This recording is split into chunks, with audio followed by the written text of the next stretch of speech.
I was born and raised on the streets by my mother, who was mentally ill, and for 10 years we struggled day and night, roaming from place to place with nothing stable to call home, watching people pass us by with criticizing looks, pity-filled eyes, and sometimes outright insults as some stopped to call us mad people. Yet through it all, I never left my mother's side because she was all I had. One day, as we sat by the roadside like we always did, a nice-looking woman in her early 20s approached us and spoke gently, though I could tell she was trying to figure out if I was also mad. And she complimented me, called me beautiful, and said she wished she could take me home, which confused me because I didn't understand why someone like her would want someone like me. And when I glanced at her car, I noticed a young man who looked like her husband, and they seemed like a young couple with no children.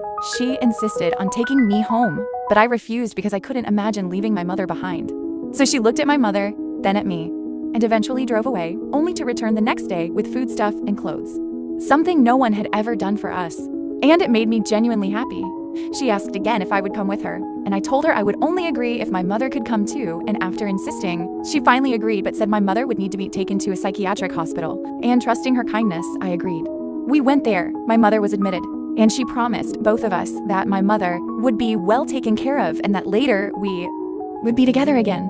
And I believed her because she treated me with so much warmth. She took me into her home, fed me good food, washed and braided my hair so beautifully that I barely recognized myself, taught me basic school knowledge, treated me like her own daughter, and told her husband to always treat me kindly and never raise a finger at me. And after months of tutoring, she enrolled me in school, though I had to start from grade 1 because I had never been to school before. And every weekend she took me out for ice cream while we had family nights with movies, laughter, and moments that felt unreal. She continued tutoring me and caring for me, and I slowly realized she might love me so much because she had no child of her own, as she had been married for 5 years without children, and often cried quietly at night. And when I finally asked her why, she revealed a painful truth that broke me.